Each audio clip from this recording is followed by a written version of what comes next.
Clicker up on broadcast. Okay, you ready? Yeah. Okay, ladies and gentlemen, we're doing things a little bit differently today. I'm going to be interviewing Richard White, your regular host, and I happen to be Stephen B. Pearl, who Richard was kind enough to interview a week or two ago, and we're just sort of turning the tables. So, Richard, how's it going? Oh, not too bad. Not too bad at all.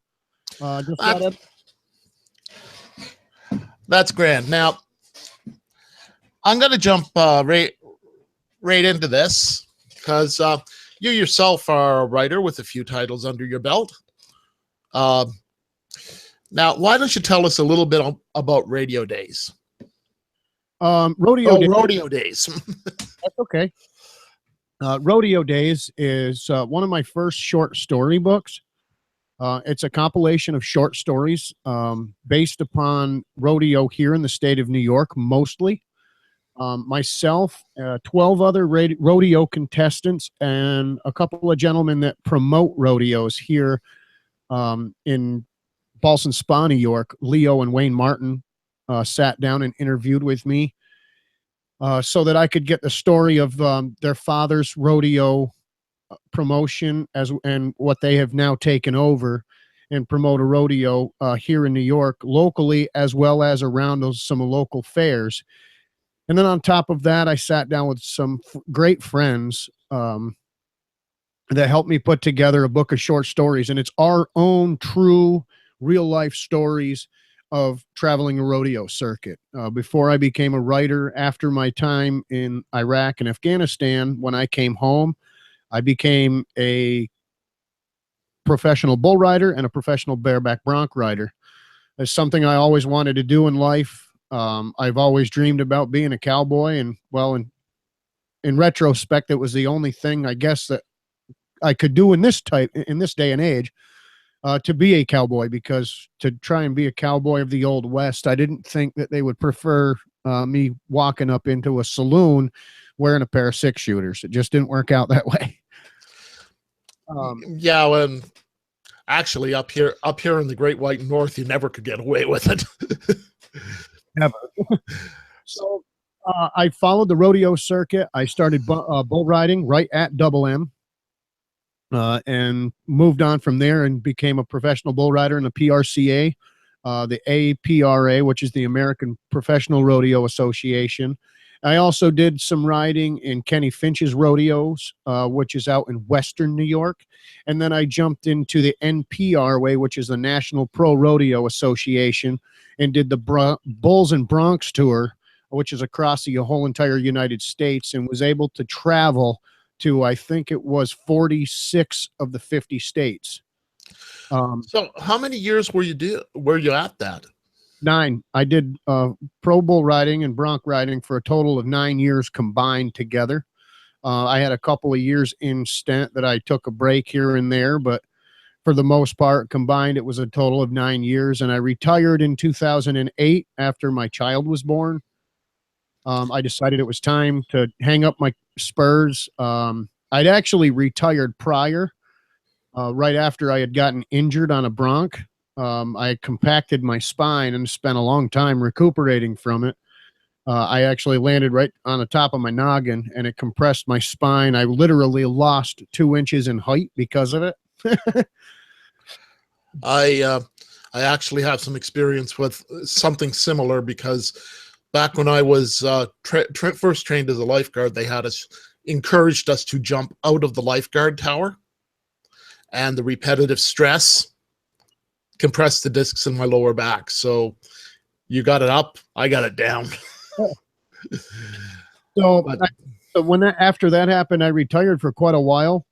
Took quite a bit of a break off, and I wanted to get back into it. So I started riding again in the summer of 2006. I rode almost every single weekend that whole summer. And about 2008, after my daughter was born, myself and my wife and my daughter, we went to a rodeo. I wanted to do a retiring ride as a bronc rider. And I did it at the local Saratoga County Fair. The crowd is just bigger. There's more noise, more, just more hip. So I wanted to retire there versus the home rodeo at Double M. And that's where, so I rode my bronc at the end. Halfway through the night, they had a couple of guys turn their bulls out, and the owner of the promotion, Wayne Martin, said, "Hey, you still got your, stuff? We got some turnouts, and we got 4 empty bulls back there in the chutes. We don't want to turn them all out. We want to give the crowd a show. You mind jumping on one?" And I said, "Man, I ain't been on a bull in 3 years."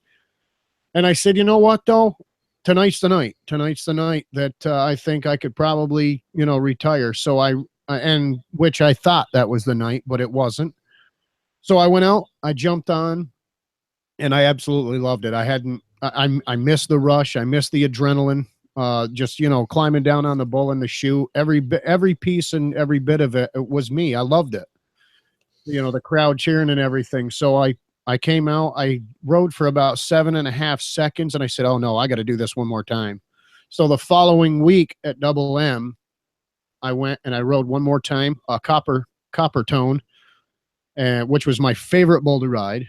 And I retired there in 2008 at my hometown rodeo at Double M. Yeah, speaking of adrenaline, you seem to gravitate towards those activities. You're also a volunteer fireman? Yes. I think the adrenaline, I'm what they would call an adrenaline junkie. And I think a lot of that has to do with the fact that I was overseas for so long. I was in Iraq, Afghanistan, Bosnia, Germany, all sorts of different other small little countries that we went to for peacekeeping missions or just basic stuff for training and whatnot. And just being and doing what I did in the military, it was always, go, go, go, go, go, go, go. Your heart was always pumping. And I really think, honestly, it ties into that a lot, that later on in life, as I've gotten older, that I still look for that heartbeat. I still look for that adrenaline rush. So I did it, through the rodeo and everything. And after that, as I get older and I know I can't ride anymore, I look for something else to fill that void. And about 5 years ago, my wife and I sat down and I said, I've always wanted to join the local fire department. And she said, "You know what? It's, go ahead. We live here in town. It's a great time to be part of the community." And it's helped me a lot with my post-traumatic stress disorder, which I actually talk about in the book, What Happened to Me. That it has really helped me a lot, joining the fire department and becoming an EMT, because I'm back in a uniform. It kind of helps. It kind of puts me in that military frame of mind, and being with the guys at the firehouse, it's kind of like being back in the barracks. It's nowhere near, combat, but it's like being with the guys again. Yeah. Well, I mean, you're relying on each other you're placing your life in the other person's hands and they're placing theirs in yours. I was ambulance for a short time, so I've been in that kind of camaraderie a bit. Little less so with ambulance, because it's basically you and your partner on the ambulance. Yes. You don't have the big team usually. But yes. I'm taking that leap of faith this week. I just finished my application for GAVAC, which is the largest local ambulance in our area. We have several that are very nearby, probably within a 18 to 20 mile radius. I probably have about 17 ambulance corps that I could join. Mm-hmm. Now you are an EMT, EMT 1, EMT 2, EMT 3, EMT 4. Here in New York, they have it's worded a little bit different, and they've changed a few things on how they do that. So, which is what you would call an EMT 1 is EMTB, meaning basic. Okay. So, and that's why I'm basically an entry level EMT. And then here in New York, there's advanced EMT, paramedic, and then critical care technician, which I believe, and I think they've changed that to critical technical care or something or other. They've changed everything so much that it isn't funny. Nobody knows what anybody's talking about. It was the same way back when I was in it. Yes, absolutely. It drives you crazy. And they've been talking about changing it again. They want to, and I mean, they have changed our protocols. Our protocols were updated just last month. There's so many different things that I had to learn in this new EMT class, because I was already an EMT, and I missed my continuing ed by an hour and a half. So I had to take a refresher course, and then test out just to make sure I knew my stuff. And so I've been in this new class for the last 5 months. I just graduated a week and a half ago, May 18th. Mm-hmm. Was my test. I passed, thank God. I really thought I was going to end up letting myself down and letting my instructor down, because I have a relationship with my instructor beyond the class that I took, because he was our CME towards the end. So I've had him as an instructor in the past as an EMT prior to the class. So I thought I was really going to let him down. I thought I was going to let some of the guys down at the firehouse, because my fire department paid for me to go to the class. And a couple of the other students from my fire department that attended the class didn't finish it. So I really thought I was going to let myself die. I really thought I was going to fail it this time. And luckily enough, by the skin of my teeth, I had to take a step back. Towards the end of the class, I mean, with the radio station, with all my radio shows, I'm involved with 4 different radio shows. I'm involved with, I own and operate 2 radio stations. And on top of that, I also help another gentleman with his radio station 2 towns over. So I had to take a step back from everything and just say, look, people, just leave me alone. I got to get this done. Well, it's a wonder you have time to do anything. It sounds like you're spreading yourself pretty thin. And before we went live, we were actually having a bit of a mutual gripe session about the fact that you don't get time to write. Oh, absolutely. I'm working on a new book right now.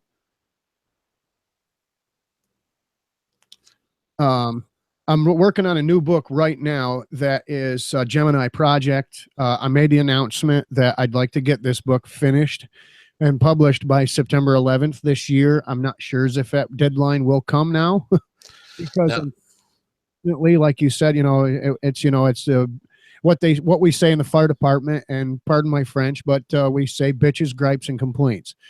And basically my gripes and complaints is lately, because I had to take a step back and do the EMT, test, which that is finally done. Now it's time to settle down and go, okay, what do I got to focus on now so that I can make time for me to write? Because with the brand new job, I'm trying to get settled in there and get used to the schedule there, which changes. It fluctuates. For the most part, we're out by 5 o'clock every day, but there's other days. This week and last week, we had a lot of rain. So we went between raindrops. So yeah, I can sympathize with that. We've had major storms up in the Ontario area, and we've had major flooding. My hometown has had flooding. My sister lives in Ottawa. They've had major flooding, mostly along riverbanks, where people said, don't build there, it will flood. And they built there anyways. But so the what was it, Gemini Gemini project? What kind of genre is that? And generally speaking, what's happening? I'm kind of stuck on which genre to put it in at this point in time. The book itself, Gemini Project, it's about a CIA operative / special operations soldier.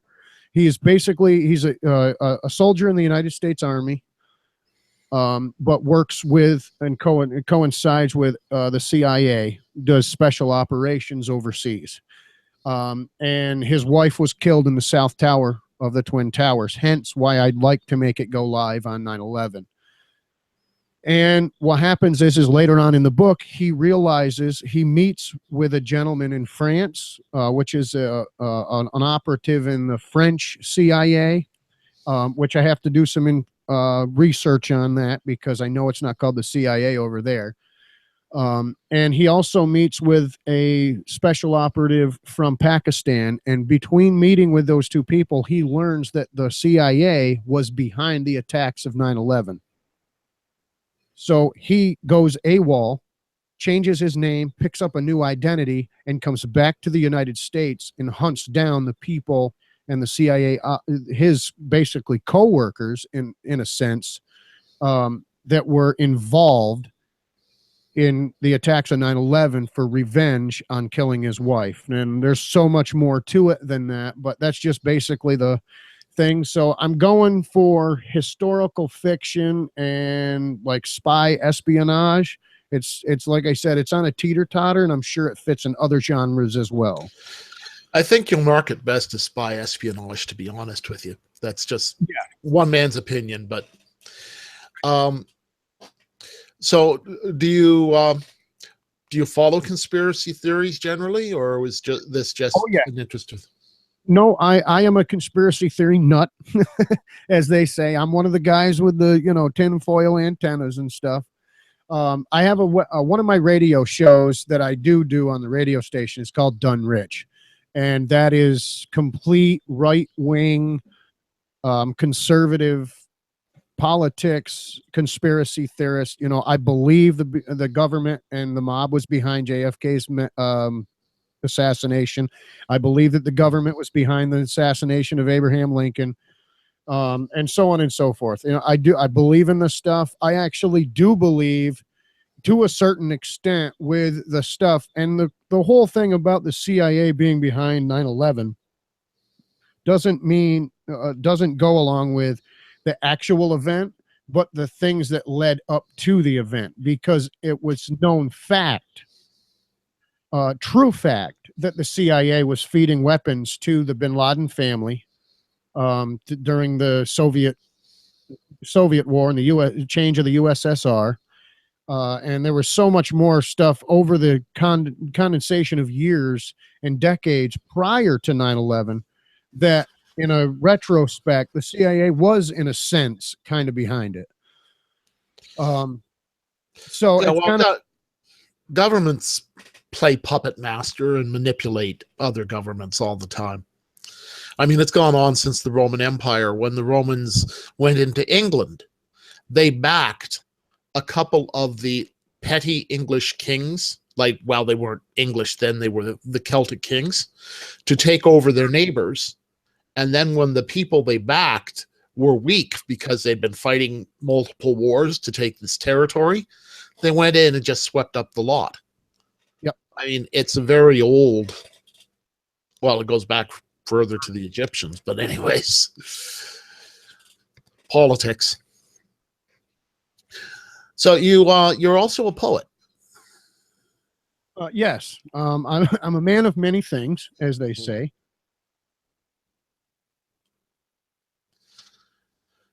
And all right, I was good. Quick message. Yes, my very first book that I put out was poetry. And pages full of memories. That was the title. Yes. Is it still available? Yeah. Oh, yes, it is. It is available via ebook on Amazon. It's also available in paperback form on CreateSpace, Amazon, Barnes and Noble. I believe it's also on some of the other Kobo and some of the other ebook formats, and I think it's on a couple of the other paperback websites. And there is a version.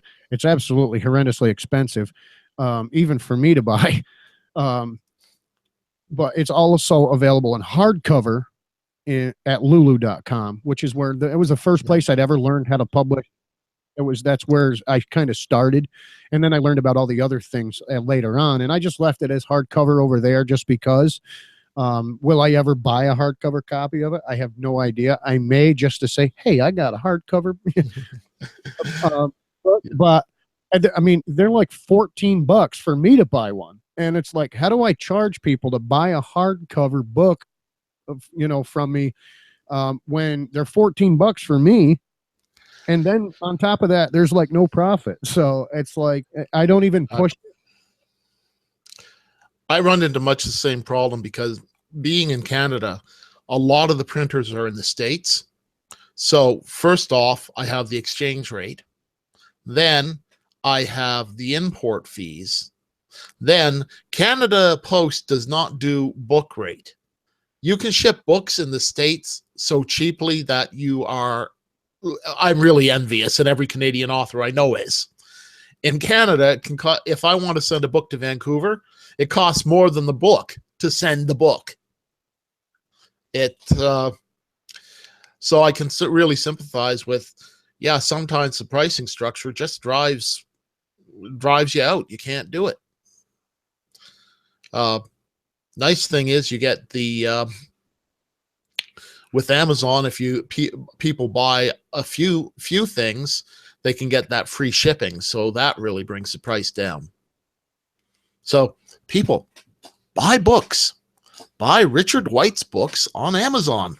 Yeah. Buy Stephen Pearl's books on Amazon. Right. Please. But yeah, so I mean, and that's kind of like where I got my start, was my poetry. And then I went into the rodeo days, and I had actually quite a hiatus from writing because of I got into a big writer's block. Financially, my family was struggling really bad, and at that point in time, me being the man of the house, I had to put everything, for me, and everything that I wanted to do, and my writing and all that kind of stuff. I had to put that on hold to make sure I took care of my wife, my daughter, and the house. So I went back to work, got a full-time job, and have been going crazy since. And then in the midst of that, I started the radio station as something else that I wanted to do and pick up more money, bring more money into the household. So with doing those, and I was like, I got to really get back to writing.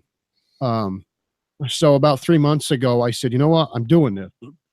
Oh, excuse me. And in 1 week, I sat down and composed What Happened to Me, which is my struggle with post-traumatic stress disorder. It talks about my time in the military a little bit. It talks about my current situation as a firefighter and EMT and how I deal with my stressors now and what I've done to fight through that. I say in the book, it's my way of walking through a living hell. And because I don't medicate, I don't take medication, I don't go to therapy. I'm one of the few people that are somewhat sane, that even without the medication, without the therapy, I can still function on a day-to-day basis. And it's because I've trained myself to use other means to do so. And it's like my huge thing is my coffee and my cigarettes are my Lazepam and my Prozac. And I use music as my therapy. And that's what I talk about that in my book, and talk about other ways to avoid suicide, and I don't really touch on this portion of it much. I thought about doing a second mini ebook that bases upon it, because currently today there is 23 well, it's not nationwide, because the statistics are only based upon 21 states that actually submitted to the study. But a study shows that 22 soldiers per day are committing suicide. I refuse to ever become part of that statistic, and I refuse to see my fellow veterans around me become part of that statistic, because there are ways to get out of it. There are ways to deal with it. I walk through a living hell, without sugarcoating it. Going overseas, I walked through a living hell over there. I was able to walk out of there, unfortunately, with injuries, but I'm walking. I can talk. I can get up and I can go to work every day, and I can, feed my family and take care of myself. And there's a lot of guys out there that can, and they fall back on this thing. And I know a lot of it is the VA doesn't help. And I know a lot of it, they don't have support from the people around them. And myself, I didn't have a whole lot of support when I came home either. I ended up having to move out of my home state, move away from my family, move away from my friends, and become literally build a new life for myself when I came home. And it's exactly what I did. And that's how I've been able to recover with the PTSD. And on top of that, the same week, I blogged a couple of times. My very first book that I was working on, my novel, Laramie's Thunder, which is a Western genre, Western genre. I have a Western blog, shotgunbowrivers.com, that is all Western, everything Western. And I had written a couple of blogs on there, which were probably like the highest amount of reaction. I got the highest amount of reaction, the highest amount of comments and interaction with these blogs. And they were what they were called were letters from the grave. And they were blogs about, they were basically a letter from Old West outlaws written to their killer. So I had one that was Billy the Kid had written one to Pat Garrett. I had one that was Jesse James had written one to, or Robert Ford, and so on and so forth. And I thought, you know what? I know I can put these together, and so I collaborated those blogs, changed them a little bit, and added them to a new book. And then I wrote 6 or 7 more letters to go with it and compiled them in. So I have one in there from Wild Bill Hickok, and Jack McCall. What were some of the others that I added? Wyatt Earp and Johnny Ringo, and I think Doc Holliday. There's a handful of Old West outlaws, and I wrote letters to the people that killed them. Or the people that were searching for them, because I wrote one that was written to the Pinkertons from Butch Cassidy, saying, "Ha ha, you didn't get me," because it was living legend that he moved to Barcelona, and while down there was killed in a standoff, or at least what was believed to be him and the Sundance Kid. But there was a couple of remaining stories that had said he actually survived it and moved back to the States and lived with his sister until his death later on in life. So I kind of took that and ran with it. And I wrote a letter to the Pinkertons. Hey, it wasn't really us down there in Barcelona, and we'd made it out of there. And, I lived a good long life, and it was basically a ha ha ha, you didn't catch me. So I mean, so it's a good mystery. It's basically like it's a historical fiction Western mystery, kind of thrown all in there. And if you like a good read, it's actually rather entertaining. And that's coming from a reader standpoint, not the writer. Mm-hmm. Because I've read it a few times. That's pretty dang good. I actually that come out of my brain. Because I find that with a lot of my work too. I'll be going over it and edit, and I'm saying, where the heck did this come from? Right. But hey, if it's entertaining, if it works, more power to it. I've never been a big aficionado of Westerns. So a lot of the names that you're saying, they're out of the blue. Yep. Is there much in the book that orients you to the history? Well, it is, yes, but some of it I take from history. Like the one from Billy the Kid to Pat Garrett, it is based upon the fact that, and this is known fact, that prior to Billy the Kid in Lincoln County and Lincoln County wars, Billy the Kid and Pat Garrett were friends. They worked together on a stagecoach, and they were really good friends. They actually robbed stagecoaches together as friends. And they went separate ways. He went into Pat Garrett went into more of a political end of things, and Billy the Kid ended up being who he was in the Lincoln County wars, with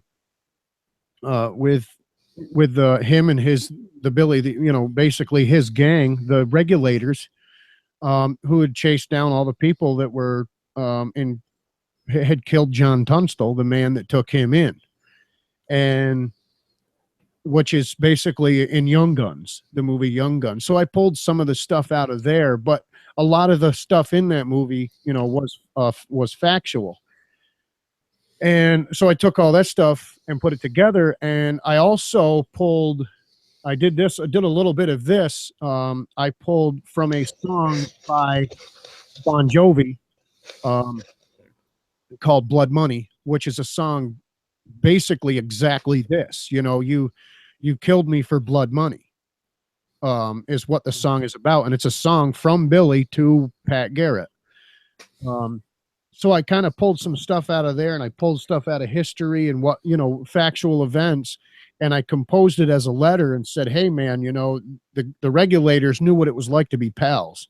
Yet you, as my friend, somebody that was, somebody I, confided in for so long, turned on me and shot me in the back in the dark with no weapon in my hand. So it was, like I said, so a lot of it is, I did a lot of research on this, on these, and of course I've watched all the Western movies about the subjects, and I've watched some documentaries too to get more. Sorry, Miller High Life tonight. Oh, okay. So I put everything together, and then I just I sat down.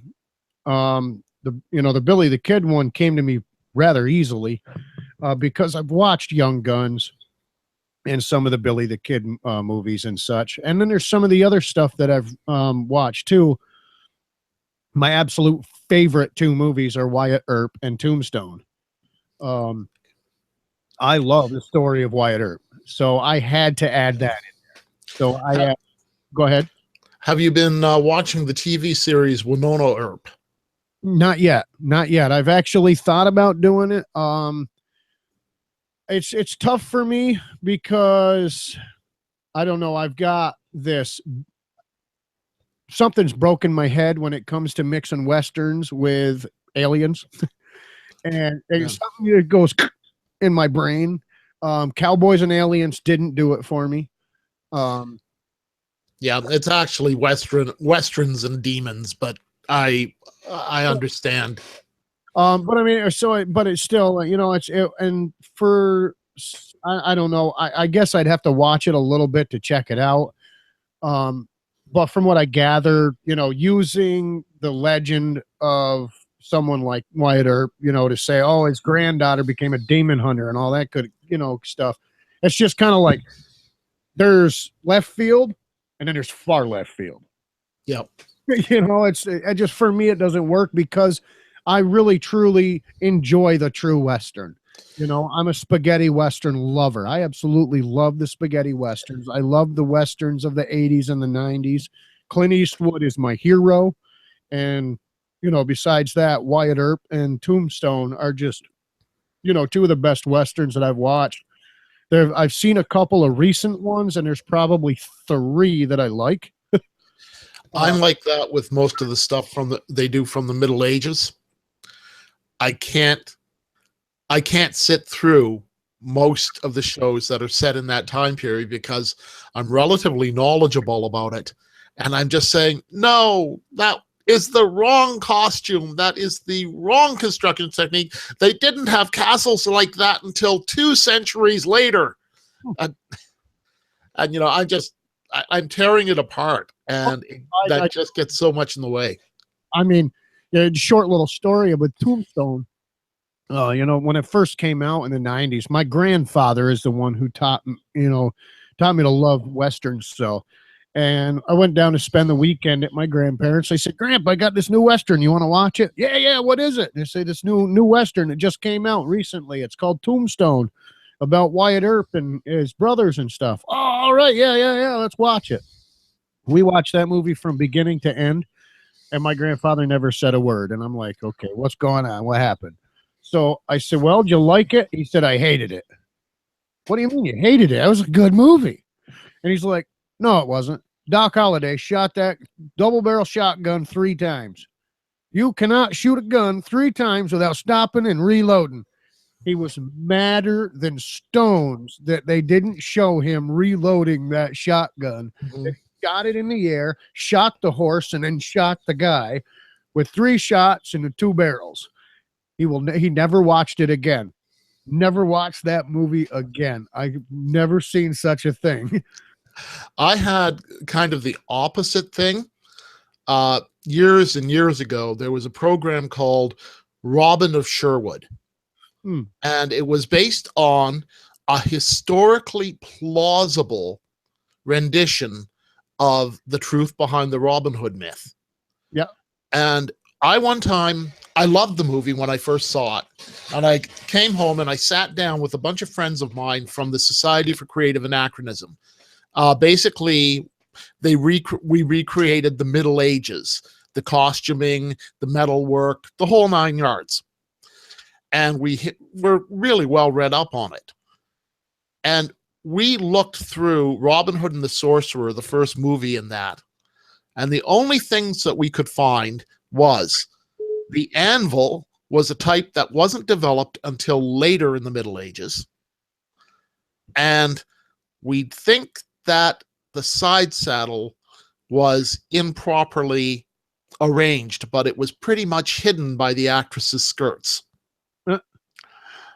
And, basically this group of history nuts looking to tear it apart just couldn't. Right. So that I had the opposite reaction with that, in so much as, yeah, it blew me away. It was one of the few that did. I mean, anything with Errol Flynn, you never watch that for historical accuracy. You watch that because they're just fun. How about Kevin Costner's Robin Hood? Kevin Costner?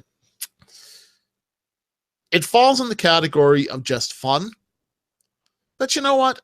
I think Costner a lot of the time gets a bad rap. I think they tend to review his budgets, not his movies. Right. Yeah. Oh, yeah, I agree. I honestly like a lot of his work. And his rendition of Robin Hood, I mean, based on the myth and the story that I've heard and grew up with all my life, I think that was the closest version that I saw to the myth, whether it be anything historically true to what the myth really was. But from anything that I'd ever heard about the story, that was probably the closest that wasn't animated. So I personally liked it myself. And like you said, I mean, it was just a fun movie, especially the stone throwing with his friend when he was older, and so on and so forth. Like they did the same thing with Braveheart. When, the little boy grew up and come back as a man, and him and his best friend fighting, and throw rocks at each other. And he's, oh my God, William, and that's, Mel Gibson. And I think, some of his movies that go to that middle age era, and stuff, they, like they're based upon the budget, not the film itself. Yeah. There's a lot of them like that on a completely different end, like moving into the science fiction. Waterworld. Oh, yes. With Costner. I mean, I thought that was an excellent movie. It got panned for its budget. But it had something to say as well. Yes. I like books that come out with a message, that are not just, oh, I've read it, I'll forget it immediately. My idea of a good book is you lay down in bed that night and you start going, but what if? Oh, absolutely. It sounds like a lot of your stuff falls in that category. Yeah, and that's what Letters from the Grave. What if they survived, or what if they could write this? That's basically how I put it in the book, or in the synopsis on Amazon. Is what if these cowboys could write this letter?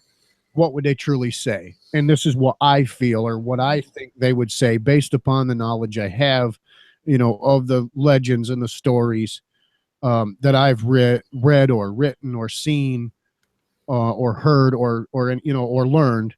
And I just love doing that. It was, like I said, I got to say, it was probably the most fun book that I've written so far. Rodeo days, I did enjoy that. I enjoyed shooting the breeze with some cowboy buddies and getting their stories, and in some of those stories I was right there for. One of my best friends, Eric Berghammer, in the rodeo, was crushed and had his ribs broken in several places, pierced his lung, and was put in the hospital, and he was out of the rodeo for quite some time. I was there for that rodeo. I was behind the chutes when it happened. I watched it happen. My bull was 3 bulls later. And as soon as as soon as I got my bull ride over with and my buddy Timmy rode his, we jumped in our truck and went right to the hospital. So being a part of that and then turning around and writing that story for him and putting it in the book, it was really surreal for me because I knew I was a part of it. So I remember seeing what I saw and him telling what he felt being under that bull and being in the ambulance and being taken in and being, and possibly losing his life because he was dang near close to death that night. Yes. So experiencing that with him, and like I said, being part of watching it and then writing the story about it, like I did enjoy doing all that kind of stuff with them guys. I really did. And someday, we have talked about, writing another one, and getting other cowboys. And I probably reached out to 400 different cowboys and cowgirls to write their stories or whatnot to put in this book, and I only got 12 responses. I would have much rather it been so much bigger of a compilation. And if I could get cowboys and cowgirls to sit down and tell me one of their stories of, of fame or fortune and when it comes to fame and fortune, I don't mean they won, huge bit of money. Sometimes, when it comes to fame and fortune as a cowboy, just one good ride or that one good 12-second run for a barrel racer, or that one belt buckle, that's enough fame and fortune for any man. Well, I disagree, but we're writers. We rely on, media exposure equals sales equals being able to feed our families. Oh, sure. Absolutely. But when it comes to a cowboy's lifestyle, that's what it's, when it comes to being a cowboy, you're definitely not in it for the money because the money stinks. Same description for writers. But I mean, and you really got to truly love being a cowboy to keep on doing it and not put it down. And it is one of the very few lifestyles as per se, or not just no lifestyles, but, the word escapes me. But we'll go with lifestyles that can be considered a full-time job. And what I mean by that is this, there's, cowboys and, but then you have, oh God, the culture, the cultures, the different cultures that are out there. There's there's different cultures and races and this and that. And you can't call that a full-time job. It's just a culture. But when it comes to the culture and the lifestyle of being a cowboy, you can consider that a full-time job, depending on where and what you're doing. Yep, it's so for them, that one belt buckle, to win a belt buckle like that may be all the fortune they need or want. I like my brother, he's not all about it either. He's a dirt bike racer. Last year, retired as soon as he won his very first place trophy. He's took in first place events, but he took the championship at the end of the year. As soon as he took that championship, he sold his bike. He's like, I'm done. That was enough for me. That was enough. Hey, I did it. For him to say, I did it. I won the championship, and he quit. He's like, I'm done. I'm ready to I'm finally ready to retire and let it go. And he didn't win his first championship at dirt bike. He's been dirt biking since we were kids, and he didn't win his first championship until he was 35 years old. So to do something like that as a cowboy, like I said, so it is. It for them. It's like that. As a writer, absolutely. The more sales I can get, the more fame and fortune that I can find, the better. Because yes, it will eventually feed my family. Because I hope that one day I will be able to write the one book that everybody loves, and my book is sitting on the shelf next to what's her face, Stephanie Meyer, or next to the next vampire glittering vampire book or something. Please don't start on glittering vampires. I write in the paranormal genre, and it's hey, trust me, I don't think vampires glitter either, but yeah, he got that one. She won it with that one. She made her money. there was actually a great television series up here, Forever Night. And there was a line from that I will always remember. The vampires say, his friends who don't know he's a vampire saying, "Oh, come out in the sun. How allergic can you be to it? How badly could it hurt you?" And he says, "You should get a tan."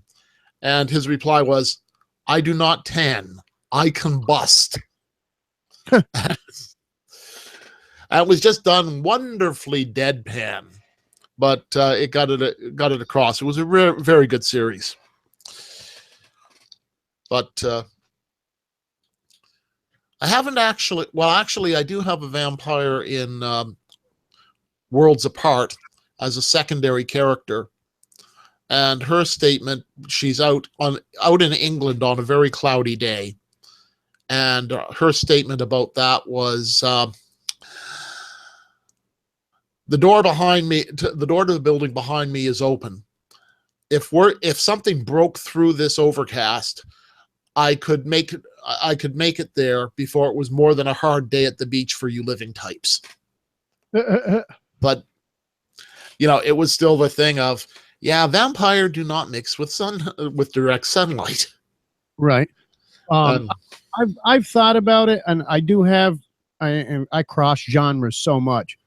I've got some books in the works and ideas. I have a huge outline on a vampire series. Actually, it's going to be a vampire hunter series that I want to work on. It's going to take me some time because I have to do a lot of research because I want to write these books. I want to go deeper and deeper into the realm for the vampire and the vampire hunter, but I want to do it different. I don't want it to be the same story as we've heard. And in the opening line of the book, because I had started book one very vaguely, I think I have like 5 paragraphs, but the opening line of the book is forget everything you've ever known about vampires because you're dead wrong. And this is my character speaking, narrating per se, and that's exactly what I want to do with it. I want to make it a huge twist to make it interesting. I want to make it interesting to read, but I don't want to go down the same path as everybody else. I don't want to follow Bram Stoker. I don't want to follow the Twitter or the Twitter. Twilight, I think you mean? Yeah, the Twilight series. I don't want to follow, some of the other series that are out there. I don't want to follow the Blade. And when it comes to Vampire Hunter, I don't want to follow the Blade series. I don't want to follow. I do want to take a little bit from John Carpenter's vampires, where that's a group of vampire hunters. I want to take a little bit from that, but not very much. Like I said, I really want to go off the realm.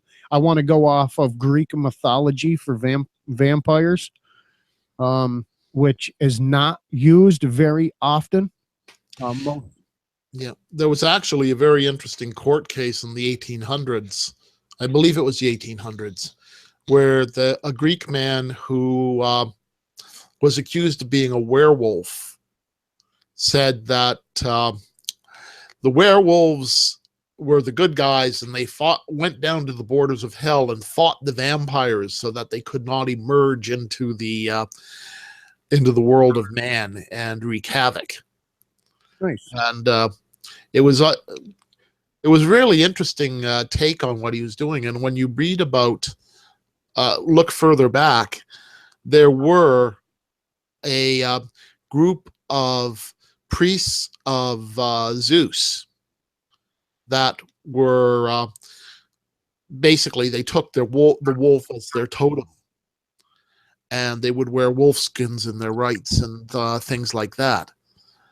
And it sounded like this might actually be the origin of at least one strain of the vampire mythos that was tumbling out from that.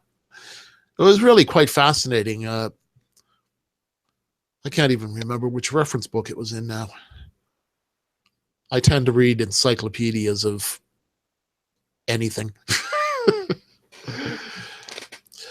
But I'm going to have to sign off because it's dinner time. And I have to get to my show tomorrow. Oh, by the way, if you happen to be in the Southern Ontario area and you hear this, the Brantford Pagan Pride is hosting a get-together, and just pop it in on Facebook, Brantford Pagan Pride, and it will pop up, and it will give you all the addresses and everything you need. Excellent. Okay. Excellent. Well, thank you for coming on to the show, Stephen. We didn't get to do what I wanted to do for tonight. I'm sure I will get it things fixed. And once again, everybody out there, Author World, and everybody that has signed up for Authors Write Aloud and all the stuff going on with the new show, that I have had to take this time off, and I do apologize that we're a couple of weeks behind.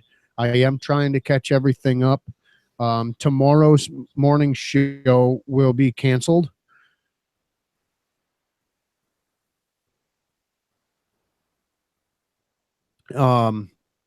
Because I have a funeral this weekend and some other stuff. I have a class tomorrow as well, which is my last class for a while. Thank God. But so I just want to apologize to everybody that I haven't had a chance to get everything level grounded. I'm sorry that we've missed out on some shows, and I hope you take this sincere apology because I really do apologize for it. I'm trying to catch up and get everything squared away. So bear with me and we'll get there. As writers, life happens, and that's what's happened to me over the last couple of months, and I just needed to get everything squared away. So things are getting there. Things are ready to start calming down so I can get back to it. And like I said, thank you so much for coming on tonight. And thank you for interviewing me, Stephen. It was a little different. You're very welcome. Okay, well, bye, everybody. And have a very, very good night, Stephen. This is Authors Write Aloud. This week's show of Author Jam. You can find Stephen at Facebook, facebook.com/Stephen B. Pearl, YouTube, which I am not going to try to explain all that, but he is on YouTube, and his webpage, StephenPearl.com. His blog is stephenpearl.blogspot.ca, and Amazon.com/author/Stephen Pearl. And you can find me, authorRichardWhite.com. You can find me on Facebook under Richard White, both page and my personal. And you can find my books on Amazon as well, Amazon.com/author/ I believe it's Richie White. I'm working on trying to fix it, but I'm trying to get it to be Richard. And I'm also on Goodreads under the same thing, under Richie White, and also Bo Rivers and a couple other places. So check out my website, authorrichardwhite.com, and you will find everything and all my links there. You can find us here on YouTube, Authors Write Aloud. And we will see you all next week. I promise you, we will see you all next Saturday. We'll work it out. We'll make the show happen no matter what I have to do to make sure that we get it going off. And thank you for tuning in to Authors Write Aloud here on WSPD Digital Broadcast and at Richie's house. Have a good night. We'll talk to everybody later. Right.